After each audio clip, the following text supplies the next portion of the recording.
Hai semuanya, gimana kabar kalian? Semoga selalu dalam keadaan baik. Jadi selamat datang kembali di Andre Kriston Channel dan ini adalah segmen analisa pagi, segmen di mana kita akan mengulas untuk update news dan juga pergerakan dari market, khususnya market dari Bitcoin. Teman-teman, hari ini kita berada di tanggal 31 Mei 2024. Akhir bulan adalah waktu yang sangat-sangat penting untuk kita melihat ya closing time frame monthly. Teman-teman, yang akan kita dapetin di perdagangan besok tanggal 1 Juni 2024. Jadi siap-siap, hari ini akan menjadi hari penentuan nih, kira-kira Bitcoin bakalan closing positif atau justru malah negatif di bulan Mei. Teman-teman, di perdagangan hari ini akan ada rilis data yang sangat-sangat penting dari Amerika Serikat, yaitu ada data PCE inflation, dan dari Uni Eropa juga akan ada data soal CPI. Nah, aku juga mau jawab nih pertanyaan dari teman-teman di kolom komentar. Ini dari Bang Sikamaru minta dibahas. Halo Bli, terima kasih untuk opening makroekonominya. Kalau boleh, kira-kira bisa dibuatkan video untuk mengenai data-data apa saja yang berpengaruh terhadap market. Jadi sebenarnya gampang aja teman-teman. Ada beberapa indikasi ekonomi yang bisa teman-teman perhatikan. Ya, ini adalah data-data yang bisa mempengaruhi bagaimana perspektif dari market, khususnya bagi teman-teman yang suka melakukan analisa dari top down ya. Jadi dari top market makroekonominya seperti apa, baru teman-teman cari spesifikasi aset yang kalian tradingkan, apakah itu di forex, di saham, di crypto, komoditi atau yang lainnya. Jadi kita lihat dulu nih keseluruhan perekonomian dunia melalui data-data dari makroekonomi. Jadi data-data ini nanti akan memberikan kita sebuah informasi. Informasinya ini tidak hanya yang memberikan impact secara langsung atau signifikan dalam jangka waktu dekat setelah datanya rilis. Namun data-data ini bisa jadi menjadi salah satu data lagging, teman-teman. Atau data ini akan menjadi respon atau akan direspon oleh market setelah beberapa waktu setelah datanya rilis. Gitu. Jadi efeknya nanti itu bermacam-macam, ada yang langsung, ada yang lagging. Nah, ada beberapa data yang bisa teman-teman perhatikan. Yang pertama adalah data kepercayaan konsumen. Yang kedua, pertumbuhan dan juga pembangunan ekonomi. Ini biasanya disebut PDB atau GDP. Kemudian data inflasi, suku bunga, dan juga pengangguran. Itu adalah data-data yang paling memberikan impact terhadap market. Nah, kalau kalian menggunakan investing.com atau pakai platform yang lain ya untuk melihat data-data makroekonomi, teman-teman tinggal masuk ke menu filter. Di sini teman-teman bisa checklist, kasih negara-negara yang punya pengaruh besar seperti Uni Eropa, Amerika Serikat, Inggris dengan pound sterling, ataupun juga China dengan yuan. Jadi kan ada tuh top currency teman-teman. Biasanya itu ada beberapa mata uang yang bisa menjadi acuan seperti US dollar, pound sterling, euro, kemudian yuan China, yen Jepang, dan yang lain ya teman-teman. Nah itu, kemudian teman-teman bisa kasih checklist di bintang 3 dan juga bintang 2. Ya, bintang satunya nggak usah karena impact-nya akan tidak terlalu besar. Nah, semakin tinggi level bintangnya, maka semakin tinggi pula impact-nya terhadap volatilitas dari market. Jadi biasanya kalau teman-teman udah dapat berita dengan bintang 3, nah itu harus diwaspadai karena high volatility expected, teman-teman. Gampang banget. Teman-teman bisa perhatikan data-data tersebut ya. Nah, di perdagangan hari ini kita kan akan dapat data nih, kayak data manufacturing. Ini berhubungan sama produksi pertumbuhan perekonomian di China. Teman-teman dapat bintang 3. Data ini sangat-sangat penting untuk market Asia nanti. Kemudian dari Inggris akan ada data soal nationwide HPY. Kemudian dari Uni Eropa ada data soal inflasi, core CPI, and CPI. Nah, data inflasi juga untuk teman-teman ketahui ada beberapa. Ya, ada yang CPI, Consumer Production Index ya teman-teman. Kemudian juga ada PPI, ini dari production. Kemudian ada core PCE, inflation. Biasanya sih bank sentral itu melihat CPI sebagai indikasi awal. Apakah inflasi bakalan turun atau enggak, itu biasanya kelihatan dari penurunan CPI, teman-teman. Untuk lebih pastinya, biasanya mereka menggunakan indikator inflasi yang lebih lagging, yaitu PCE. Jadi bank sentral sangat-sangat mengacu pada PCE, khususnya core PCE inflation. Nah, kalau kita lihat dari data ini, Uni Eropa akan dapat data inflasi. Kalau kita lihat dari ekspektasinya atau prediksinya, core CPI inflation Uni Eropa diprediksi akan bertahan di 2,7%. Jadi Uni Eropa udah mendekati target 2% mereka untuk inflasi. Ya, sementara dari Amerika Serikat itu akan dapat data terkait dengan PCE inflation, dan so far PCE inflation dari Amerika Serikat itu ada di 2,8%. Ya, ini kita butuh turun sampai 0,8% lagi, barulah kita bisa melihat indikasi the Fed akan melakukan cut rate atau pivot, teman-teman. Jadi dilihat dari data ini bakalan sangat-sangat penting. Ya, datanya akan rilis di setengah 8 malam waktu Indonesia Barat. Jadi waspada tuh kalau udah menjelang jam setengah 8 malam, volatilitas dari market mungkin akan bergejolak. Long squeeze ataupun short squeeze itu berpeluang terjadi. Jadi jangan terlalu banyak trading, apalagi besok akan ada closing time frame monthly yang bakalan sangat-sangat penting. Oke, itu dari data kalender ekonomi. Kemudian ada beberapa berita dari market kripto.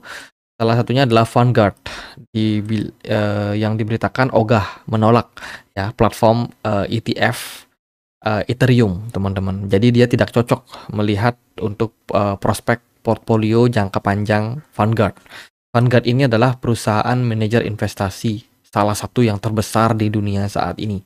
Tapi Vanguard sifatnya lebih close ya, lebih tertutup. Kalau kita lihat dari perbandingannya dengan BlackRock justru lebih terbuka. Tapi ya so far dua perusahaan besar ini ya saling invest ya sebenarnya di beberapa platform yang mereka anggap sebagai platform yang cocok untuk investasi, dan saat ini mereka masih berfokus dengan investasi-investasi tradisional kayak saham, obligasi, dan juga money market gitu, belum mau beralih ke ETF. Kemudian Joe Biden dikabarkan shift. Wah, ini rame nih teman-teman kemarin. Kampanye Biden meningkatkan jangkauan industri kripto dengan pergeseran nada yang mengejutkan. Jadi teman-teman, sebelumnya kan kita tahu nih dari pihak pemerintah incumbent saat ini yaitu Demokrat sendiri itu banyak sekali kadar-kadar mereka yang menolak kripto. Salah satunya ya Joe Biden. Tapi belakangan Joe Biden datang dengan nada shift, yang berarti mereka akan beralih. Teman-teman, mereka dari yang sebelumnya kontra terhadap kripto, sekarang tiba-tiba mendukung kripto, teman-teman. Dan ini merupakan sebuah indikasi bagus. Maka kalau hanya dua kandidat yang akan maju sebagai bakal calon presiden, ya dari Republikan udah jelas yang maju pasti adalah Donald Trump. Dan dari Demokrat kemungkinan besar Joe Biden masih akan maju lagi. Teman-teman, aki-aki maju lagi. Jadi kita akan lihat nih gimana kira-kira pandangan perekonomian dari market kripto ke depannya, teman-teman. Karena dua calon ini cenderung pro sama kripto. Itu berita bagus. Kemudian dari BlackRock dikabarkan akan mendapatkan ketentuan atau keputusan terkait dengan pengaplikasian proposal terakhir mereka S1 ya. BlackRock baru aja melakukan amandemen untuk proposal S1 mereka supaya nanti Ethereum ETF bisa diperdagangkan. Teman-teman, ini merupakan sebuah berita bagus yang mana kita masih akan waiting ya kapan ETF Ethereum ini bakalan mendapatkan approval dan bisa mulai diperdagangkan. Prediksinya sih sekitaran Juli, teman-teman. Apakah bisa di-approve lebih awal? Ya semoga aja bisa di-approve lebih awal. Kemudian berita yang lain datang dari Fidelity. Untuk produk spot Ethereum ETF mereka dikabarkan sudah masuk ke DTCC. Jadi sudah masuk, teman-teman, dan ini merupakan sebuah indikasi awal kalau produk ETF dari Ethereum yang dibikin oleh Fidelity ini bakalan bisa diperdagangkan ke depannya. Berita bagus. Elon Musk dikabarkan siap join dengan Trump ya. Jadi kampanye politik dari Elon Musk ternyata berpihak ke Trump, teman-teman. Dan Elon Musk sendiri juga sudah membicarakan, kemarin ada berita terkait dengan pembicaraan telepon yang dilakukan oleh Elon Musk dan juga Donald Trump terkait dengan pandangan politiknya. Jadi siap-siap Elon Musk, influencer terbesar nomor 1 di dunia yang akan mengendorse ya Donald Trump, teman-teman. Kemudian platform Terraform, ini adalah Terra Luna ya yang kemarin collapse. Dari Do Kwon sendiri itu akan bersiap untuk melakukan settlement, teman-teman, pembayaran terkait dengan investor-investor Terra yang sudah mengalami kerugian, teman-teman, akibat dari platform yang rungkat ya. Jadi ini juga berita yang memberikan impact terhadap kenaikan harga launch di perdagangan hari ini. Aku pantau dia naik sekitar 6%. Oke, itu beberapa berita-berita yang cukup penting dari market. Lalu gimana impactnya terhadap market kripto? Kemarin itu ada rilis data perekonomian Amerika Serikat. Ada data GDP, yesterday. Nah, kita dapat beberapa data kemarin ya. Ada continuing jobless claim, ada core PCE prices negatif, kemudian GDP Amerika Serikat anjlok parah. Initial jobless claim juga mengalami kenaikan. Nah, beberapa data-data ini menunjukkan indikasi perekonomian Amerika yang buruk. Menyebabkan apa? Menyebabkan indeks dolar mengalami penurunan.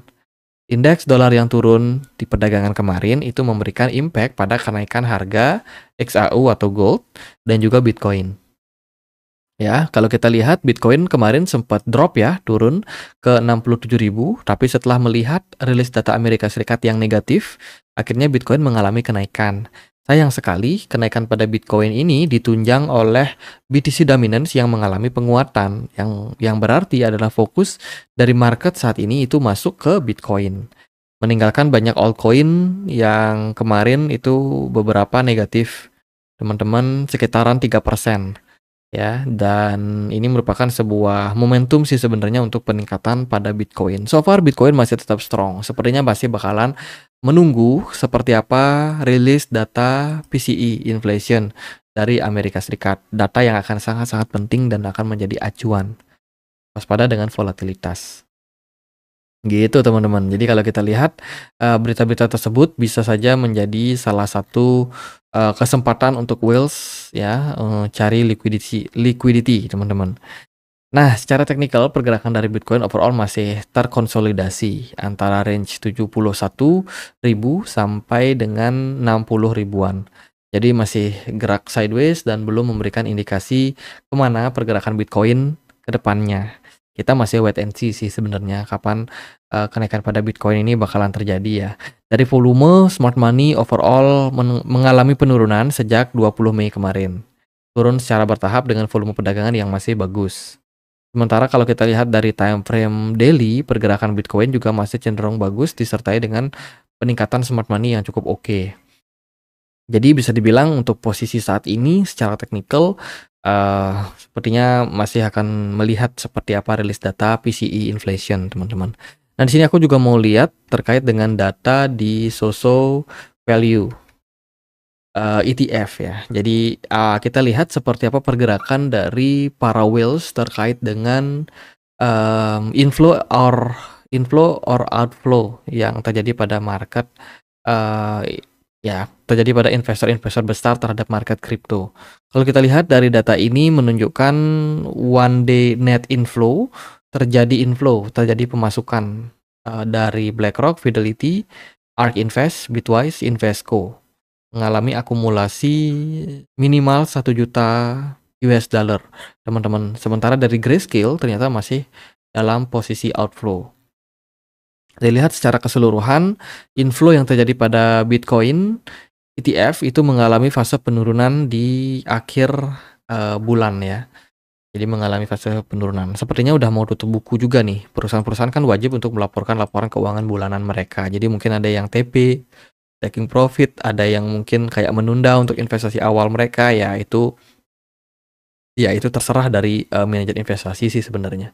Jadi dari data ini kita bisa melihat bahwa akumulasi masih slowing ya, masih bisa dibilang lemah lah teman-teman.